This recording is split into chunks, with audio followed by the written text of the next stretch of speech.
சிறந்ததை தருபவர், தடைகளை உடைப்பவர், என்னை வளர செய்பவர். சிறந்ததை தருபவர், தடைகளை உடைப்பவர், என்னை வளர செய்பவர். யாக்கோபின் கண்மலையே, கைவிட தெரியாதவரே. யாக்கோபின் கண்மலையே, கைவிட தெரியாதவரே.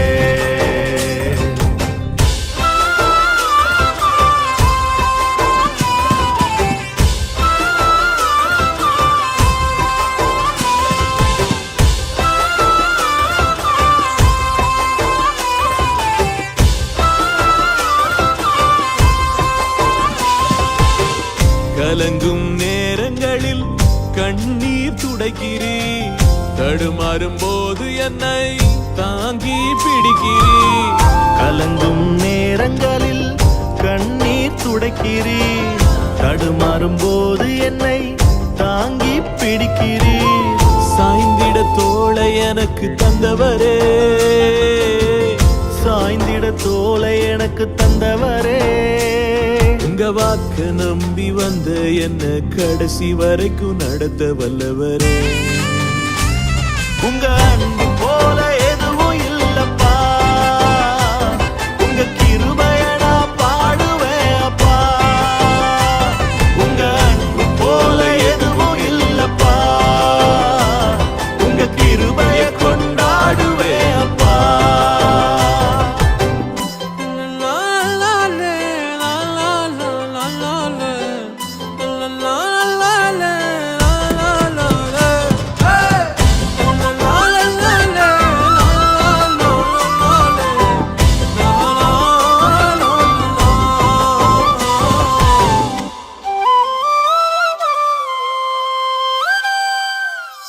மனிதரின் வார்த்தையால் திடனற்று போகையில் அலைக்கடல் மீதுவும் பாதங்கள் தோன்றுமே.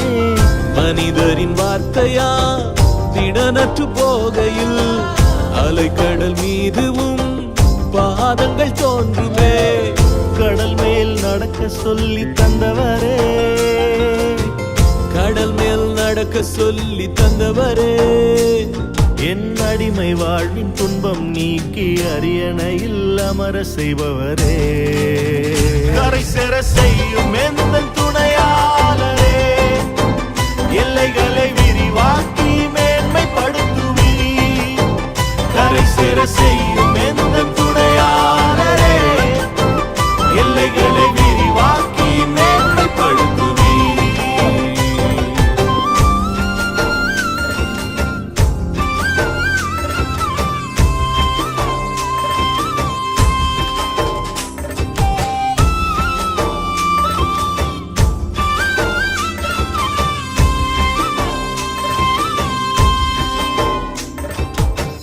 ருத்த போல முகவரி இழந்த என்ன இஸ்ரவேலின் தேவன் கனிவாய் கண்டீரே.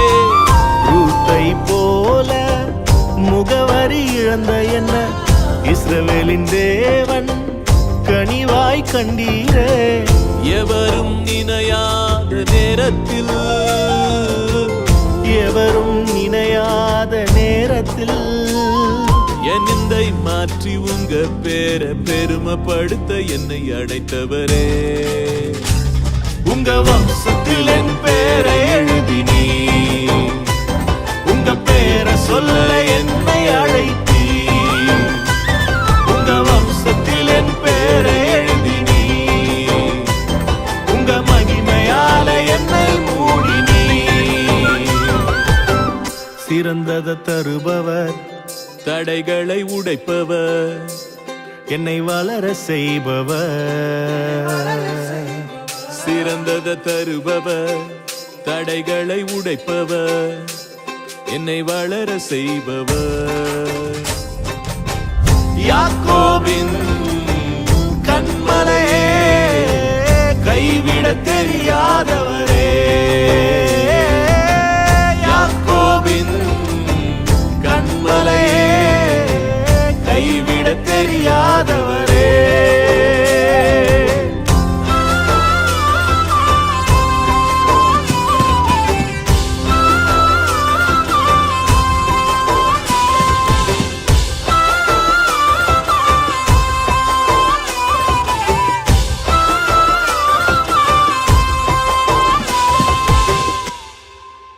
ஆதியாகமும் 35ஆம் அதிகாரத்தில் சில வசனங்களை இன்றைக்கு இந்த நாளில் இந்த வார்த்தையின் மூலமாக கர்த்தர் பேச விரும்புகிறார்.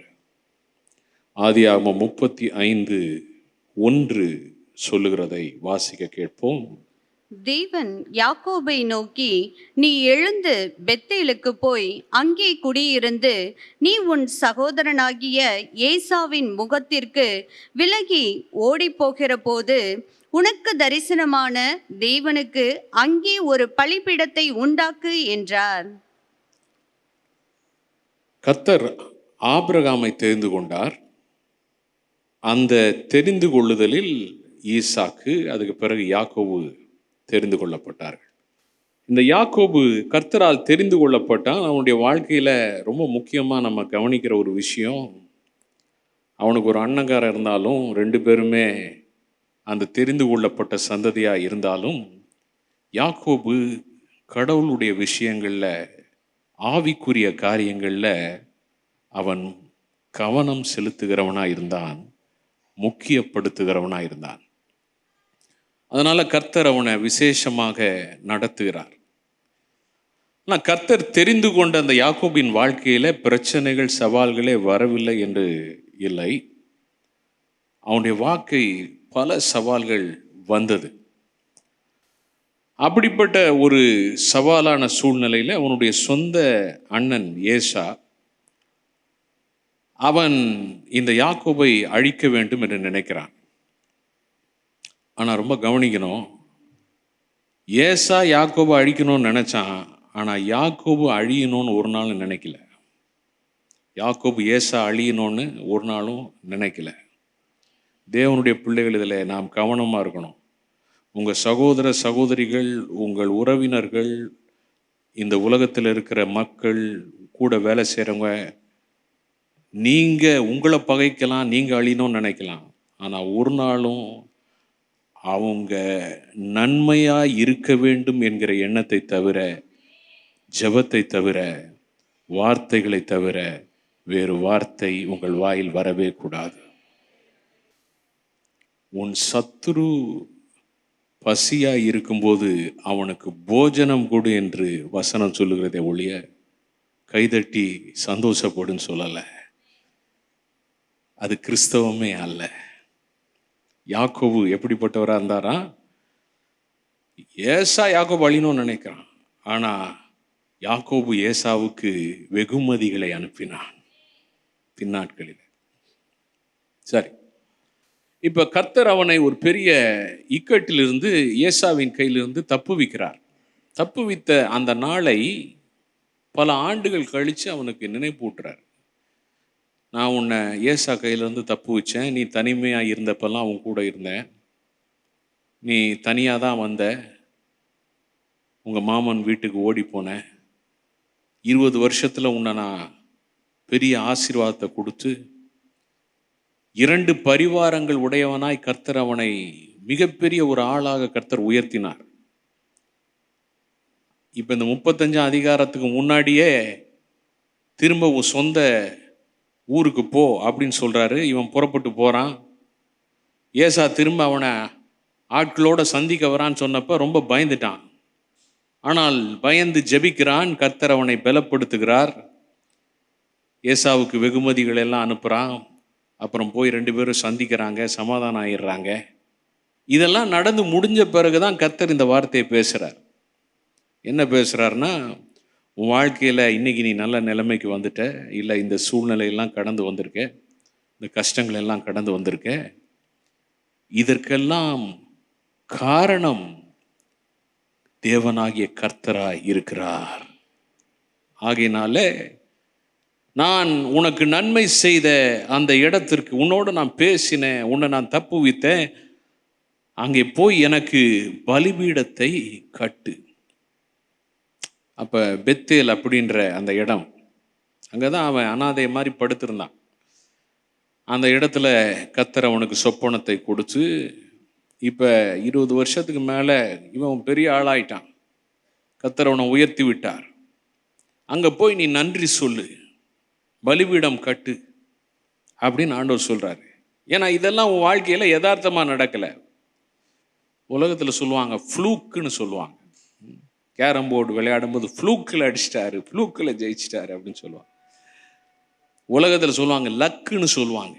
இந்த ஃப்ளூக்கு, இந்த லக்கு, இதெல்லாம் நம்ம வாயில வரவே கூடாது. காரணம், நம்ம 2 கொரிந்தியர் 3:5 பார்க்குறோம் இல்லையா, எங்களால் ஏதும் ஆகும் என்று சொல்லுகிறதற்கு நாங்கள் தகுதியானவர்கள் அல்ல, எங்கள் தகுதி தேவனால் உண்டாயிருக்கிறது.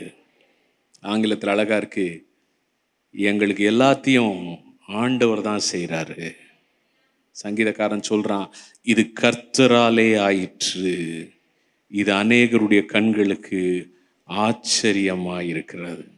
எப்பயுமே நம்ம என்ன சொல்லணும், கர்த்தர் எனக்கு செய்தார். பைபிளில் நிறைய வார்த்தைகள், நிறைய வசனங்கள் பைபிளில் இப்படியாக இருக்கிறது. கர்த்தர் எங்களுக்கு இதை செய்தார், கர்த்தர் பெரிய காரியங்களை செய்தார், இது நிமித்தம் மகிழ்ந்திருப்போம், இந்த காரியம் கர்த்தரால் வந்தது, அப்படி பைபிளில் வசனம் இருக்கிறதை நாம் பார்க்கிறோம். ஆகையினால் இந்த முதல் காரியத்தை நாம் கர்த்தருக்கு நன்றி சொல்லுகிற ஒரு இருதயம் தேவன் நம்மிடத்தில் எதிர்பார்க்கிறார். அந்த இருதயம் எப்பொழுது இருக்கிறது என்று பார்க்கும் பொழுது,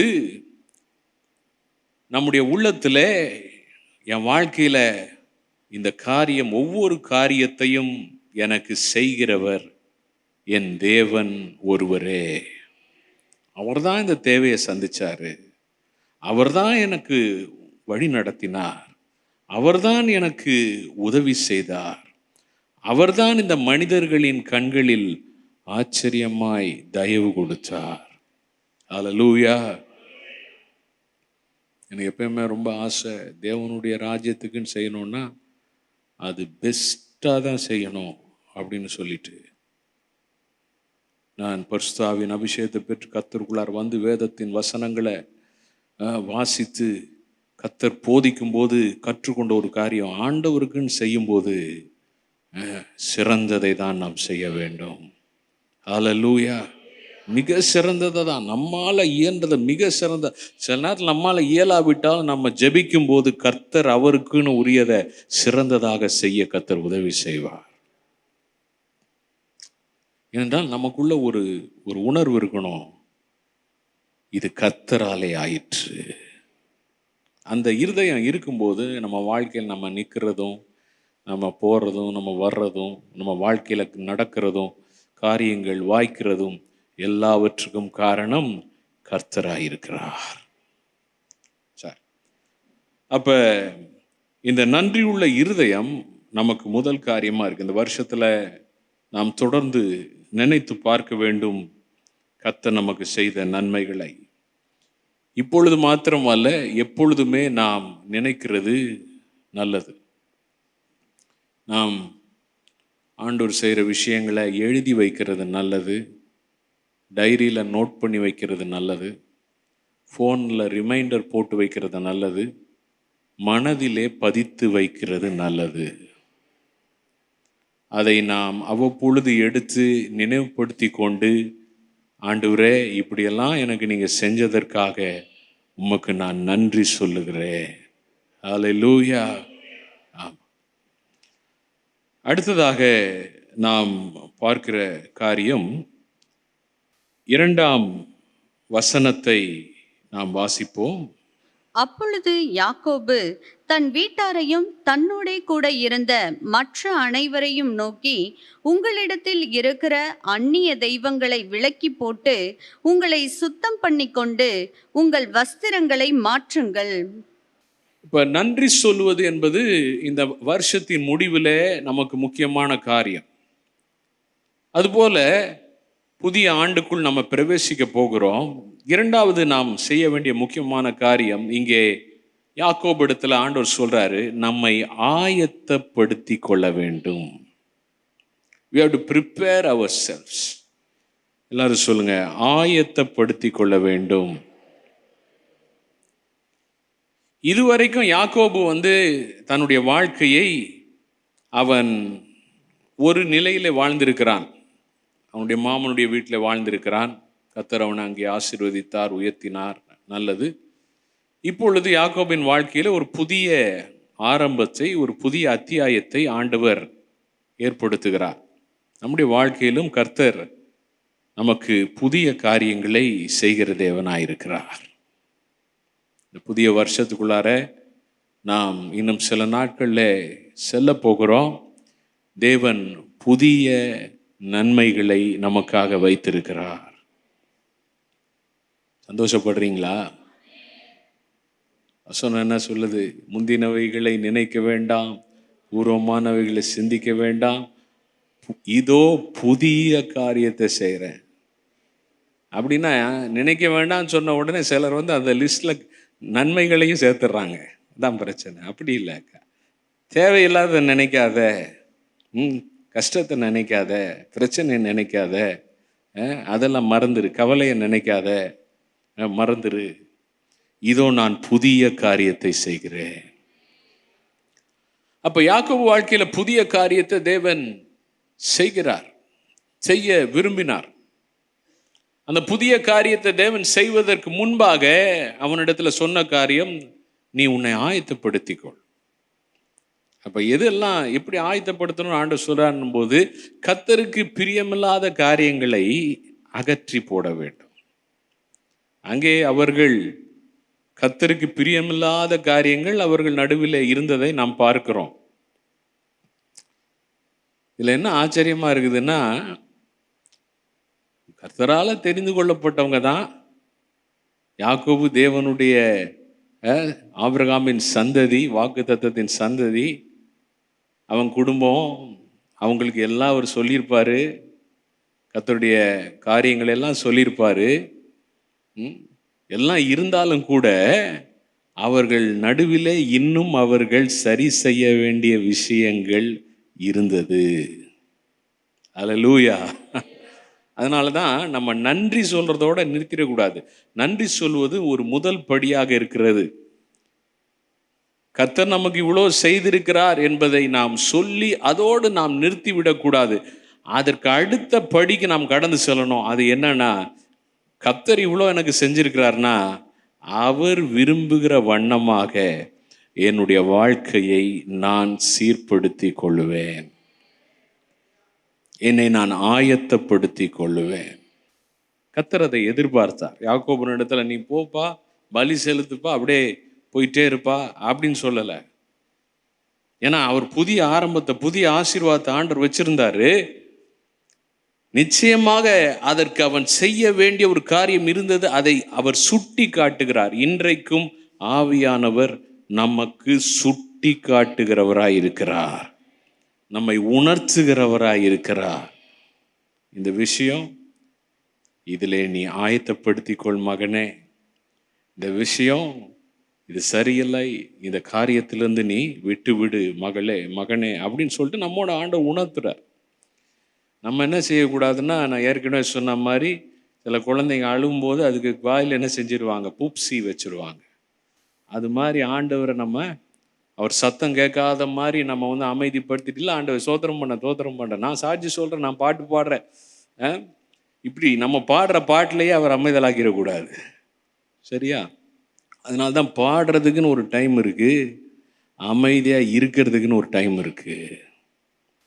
ஏன்னா நாம் அமர்ந்திருக்கும்போது தான் கர்த்தர் நம்மோடு பேச முடியும்.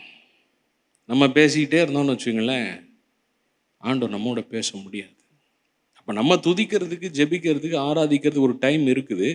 அதை முடித்து ஆண்டவர் என்னோடு பேசுகிறார் அப்படி அதை கேட்கறதுக்கு நாம் அமைதியாக இருந்து, ஆண்டவரை என்னோடு இடைப்படும், என்னை ஆயத்தப்படுத்துறதுக்கு நான் என்ன செய்யணும், இந்த அனுபவத்துக்குள்ளார எந்த தேவ பிள்ளைலாம் வர்றாங்களோ அவங்க வாழ்க்கை நிச்சயமாக கர்த்தருக்கு உகந்ததாய் மாறுகிறது.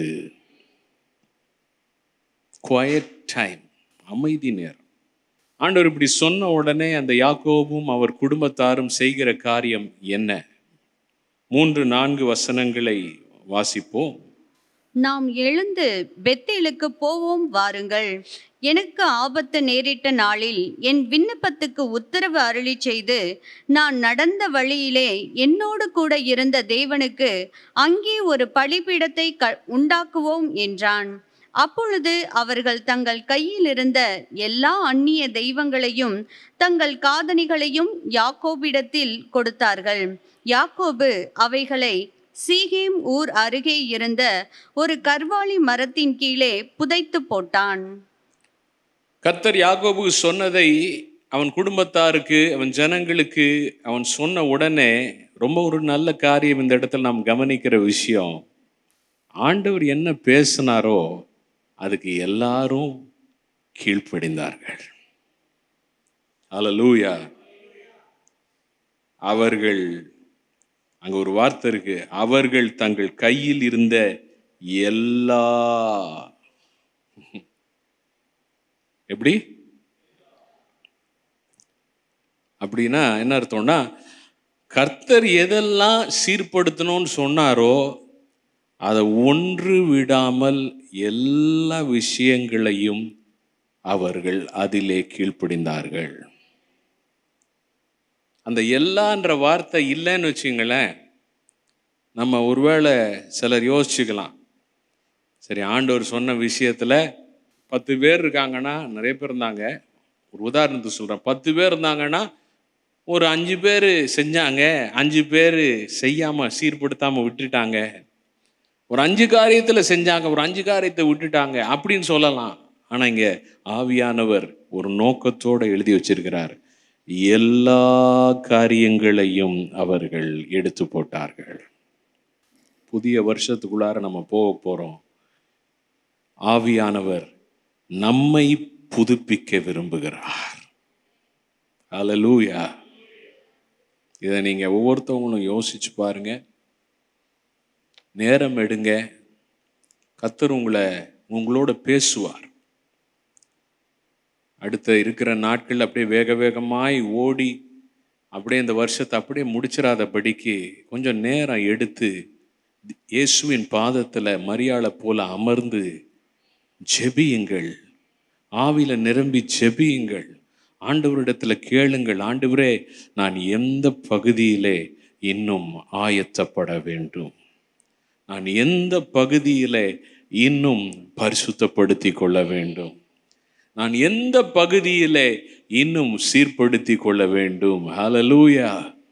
கிறிஸ்துவுக்குள்ள நாம் இருக்கிறோம். நம்முடைய ஆவி கிறிஸ்துவை போல பழுதற்றதாக மகிமை உள்ளதாக இருக்கிறது. நம் மாற்றம் எங்க வரணும்னா நம்முடைய மனதிலும் சிந்தையிலும் வர வேண்டும். அதனால ஆண்டவர் பாதத்தில் அமைதியாக உட்காரும் போது ஆண்டவர் உணர்த்துவார். என்னென்ன காரியம் உணர்த்துவாரோ, இது தேவையில்லாத உறவு, இந்த உறவை விட்டுரு, இது தேவையில்லாத பேச்சு, இந்த பேச்சை விட்டுரு, இது தேவையில்லாத சுபாவம், இந்த சுபாவத்தை விட்டுரு, இது தேவையில்லாத காரியம், அந்த காரியத்தை விட்டுரு, அதே போல் இந்த காரியத்தில் நீ கீழ்ப்படி, எனக்காக நீ நேரம் ஒதுக்கி ஜெபத்தில் உட்காரு, எனக்காக நேரம் ஒதுக்கி நீ வேதத்தை ஒழுங்காக வாசி, எனக்காக நேரத்தை ஒதுக்கி இந்த காரியத்தில் செயல்படு அப்படின்னு சொல்லும்போது, ஆண்டவர் உணர்த்தும் போது, நாம் கீழ்ப்படியும் போது கர்த்தர் நம்மை ஆயத்தப்படுத்துவார். அதை அவங்க செய்கிறாங்க. செய்ததனுடைய பலன் பார்த்தீங்கன்னா 5ஆம் வசனத்தில் நாம் பார்க்கிறோம். வாசிக்க கேட்போம். பின்பு பிரயாணம் புறப்பட்டார்கள். அவர்களை சுற்றிலும் இருந்த பட்டணத்தாருக்கு தேவனாலே பயங்கரம் உண்டானதினால் அவர்கள் யாக்கோபின் குமாரரை பின்தொடராதிருந்தார்கள். நான் என்ன தெரியுமா இதுல இருந்து புரிந்து கொள்றேன், இப்போ யாக்கோபு பயணப்பட்டு வந்துட்டே இருக்கிறார். கானான்ல அவர் பயணப்பட்டு வந்துட்டே இருக்கும்போது இப்போ புதிய ஒரு எல்லைக்குள்ள போறார். பழைய காரியங்கள் ஆவிக்குரிய விதத்தில் அவர் தன்னை சுத்திகரித்து கொள்ளணும், ஆயத்தப்படுத்தணும்னு ஆண்டவர் சொன்னதை கேட்டு இவங்க செய்யும் பொழுது அதனுடைய ரிசல்ட் என்னன்னு பாருங்க. அவங்களுடைய பழைய வாழ்க்கை அவர்களை பின்தொடர்ந்து வர முடியவில்லை. அல்லேலூயா. இஸ்ரவேல் எகிப்திலிருந்து வெளியே போனாங்க. ஆண்டவர் சொன்னார், இன்று கண்ட எகிப்தியனை நீ என்றும் இனி காண்பது இல்லை, இனி நீ காண்பது இல்லைன்னு சொன்னாரு. இந்த பார்வோன் சேனை எல்லாம் செங்கடல்ல மூழ்குச்சு. இன்னைக்கு இந்த வார்த்தை நமக்கு தேவையாக இருக்கிறது. நாம் அப்படியாக கர்த்தர் சொல்லுகிறபடியாக ஆயத்தப்படுத்தும் போது நிச்சயமாய் பழைய காரியங்கள் எதுவும், நான் உங்களுக்கு சொல்றேன், இந்த வருஷத்துல உங்களை பின்தொடர்ந்து வருகிற எந்த காரியமும் அந்த மூட்டையோட, அந்த சுமையோட, அந்த காரியத்தோட நீங்கள் புதிய ஆண்டுக்குள் போகாதபடிக்கு கர்த்தர் அந்த காரியங்களின் மேல் தன்னுடைய பயங்கரத்தை கட்டவிழ்த்து போடுவார். ஹல்லேலூயா! இது எவ்வளோ பவர்ஃபுல்லாக இருக்கு பாருங்க. கர்த்தர் என்ன செய்வாராம்? அந்த பழைய காரியங்களை வேரோடு அறுத்து போடுவார். நீ மிகப்பெரிய ஒரு காரியம், ஒரு சாட்சி, ஒரு நன்மை என்னவா இருக்கும் என்றால், நம்முடைய வாழ்க்கையில நாம் எந்த அளவுக்கு கிறிஸ்துவை போல நாம் பிரதிபலிக்கிறோம் என்பதுதான். சில காரியங்கள் எல்லாம் கர்த்தர் என்ன செய்வாராம்? அந்த விஷயங்களை எல்லாம், அந்த மூட்டைகள், அந்த காரியங்களை எல்லாம் கர்த்தர் ஃபுல் ஸ்டாப் போட்டு விடுவார். அவைகள் அந்த லைனை கடந்து புதிய ஆண்டுக்குள் வர முடியாதபடிக்கு அந்த போராட்டத்துக்கு ஒரு முடிவை கொடுப்பார், அந்த பயத்துக்கு ஒரு முடிவை கொடுப்பார், அந்த சூழ்நிலைக்கு ஒரு முடிவை கொடுப்பார். ஏனென்றால் என் தேவனால் கூடாத காரியம் ஒன்றுமே இல்லை. அப்ப நல்ல ஆயத்தப்படுத்தப்பட்ட ஒரு துருத்தியாக, இந்த துருத்தி ரொம்ப முக்கியம். இயேசு சொன்னார், புது ரசத்தை பழைய திராட்சை ரச துருத்தியில ஊற்ற மாட்டாங்க. அப்படி ஊற்றினால் அந்த துருத்தி கிழிஞ்சு போயிடும், அந்த புது ரசம் சிந்தி போய்விடும். புது துருத்தியில தான் புது ரசத்தை ஊற்றுவார்கள். ஹல்லேலூயா! அப்ப நம்மை புதுப்பித்துக் கொள்வோமாக. இப்படியாய் கர்த்தர் யாக்கோபை ஆசீர்வதித்ததை நாம் பார்க்கிறோம். ஆகையினால் அந்த இடத்திற்கு கர்த்தர் அப்படியாய் அவனை ஆசீர்வதித்த பிறகு பெத்தேல் என்று 15ஆம் வசனத்திலே பெயர் வைக்கிறார். அது மாத்திரமல்ல, அந்த இடத்துல ஒரு தூணை நிறுத்தி 14ஆம் வசனம் சொல்லுகிறது, அப்பொழுது யாக்கோபு தன்னோடே அவர் பேசின ஸ்தலத்திலே ஒரு கற்றூணை நிறுத்தி அதன் மேல் பான பலியை ஊற்றி எண்ணெயை வார்த்தான். அப்படின்னா என்ன அர்த்தம்? இப்ப கர்த்தர் வார்த்தையை பெற்ற பிறகு மீண்டும் கர்த்தரை ஆராதனை செய்தான், துதித்தான். ஹல்லேலூயா! சாண்ட்விச் பிரெட் மாதிரி ஆரம்பத்திலையும் துதி ஆராதனை, முடிவுலையும் துதி ஆராதனை, இடையில அந்த ஜாம், அந்த சாண்ட்விச் பொருட்கள் இருக்கிற மாதிரி, காய்கறிகள் இருக்கிற மாதிரி கர்த்தருடைய வார்த்தை. ஒரு அல்லேலூயா சொல்லுங்க. அதனால நாம் நன்றியோடு இந்த ஆண்டின் முடிவை தொடர்ந்து நாம் செயல்படுத்துவோம். முக்கியமாக தேவ பாதத்தில் அமர்ந்து கர்த்தர் நம்மை ஆயத்தப்படுத்த ஆவியானவற்றை சொல்லுங்க. ஆண்டவரே, உங்கள் விரலை நீட்டி என் வாழ்க்கையில் எந்தெந்த இடத்துலலாம் நீங்கள் விரலை வைத்து எனக்கு காரியங்களை உணர்த்தணுமோ உணர்த்துவதற்கு உமக்கு அனுமதி உண்டு.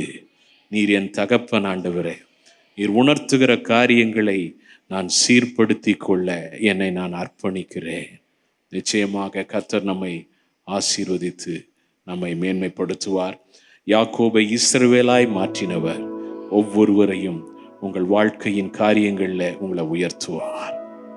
இந்த நாளிலும் வருஷத்தின் முடிவில் நமக்கு தேவையான ஒரு நல்ல வார்த்தையை நம்ம கேட்டிருக்கிறோம். புது வருஷத்துக்கு ஆயத்தப்படுறதுல ரொம்ப முக்கியமான ஒரு காரியம், ஆண்டவர் செய்த நன்மைகளுக்காக நாம் நன்றி சொல்ல வேண்டும். அதே நேரத்தில் புதிய ஆண்டிற்காக நம்மை பரிசுத்தப்படுத்தி கொள்ளும்போது, புதிய ஆண்டிற்காக தேவன் வைத்திருக்கிற நன்மைகளுக்கான ஒரு தரிசனத்தை, ஒரு பிரகாசமான மனதை, மனக்கண்களை தேவன் நமக்கு தருவார். கேட்ட வார்த்தைகள் உங்களுக்கு ஆசீர்வாதத்தை கொண்டு வருவதாக உங்களுக்காக ஜெபிக்க விரும்புகிறேன். நேசிக்கிற அன்பின் பிதாவே, உம்முடைய வார்த்தையை கேட்டு ஆண்டவரே மனதார உம்மை துதிக்கும்படியாக தங்கள் இருதயங்களை உயர்த்துகிற ஒவ்வொருவருக்கும் நீர் விடுதலையை உண்டு பண்ணுவீராக. அவர்கள் கட்டுகள் அவிழ்க்கப்படட்டும். ஆண்டவரே, உம்மை துதிக்கிறவர்களுக்கு சிறையிருப்புகளை நீர் மாற்றுகிற தேவனாய் இருக்கிறீரப்பா. ஆண்டவரே, நீர் அப்படிப்பட்ட சூழ்நிலைகளை மாற்றும். வியாதிகள் மாறட்டும், பிரச்சனைகள் மாறட்டும், மனக்குழப்பங்கள் மாறட்டும். ஆண்டவரே, சூழ்நிலைகள் மாறட்டும். புயலை போல அடித்து கொண்டிருக்கிற காரியங்கள் மாறட்டும் அப்பா. நன்மை செய்யுங்க ஆண்டவரே. இந்த நாட்களிலே புதிய ஆண்டை குறித்ததான ஒரு பிரகாசமான மனதை அவர்களுக்கு தந்து, நீதிமானுடைய பாதை நடுப்பகல் வரைக்கும் அதிகமாய் பிரகாசிக்கிற சூரிய பிரகாசம் போல் இருக்கிறது. ஆகையினால் அந்த பிரகாசத்தை நீர் வைத்திருக்கிற நன்மையான நாட்களை நான் காண்பேன் என்று சொல்லி விசுவாசத்தோடு முன் செல்ல உதவி செய்யும். எங்கள் ஜெபம் கேட்கிறதற்காய் நன்றி. இயேசுவின் நாமத்தில் ஆமென்.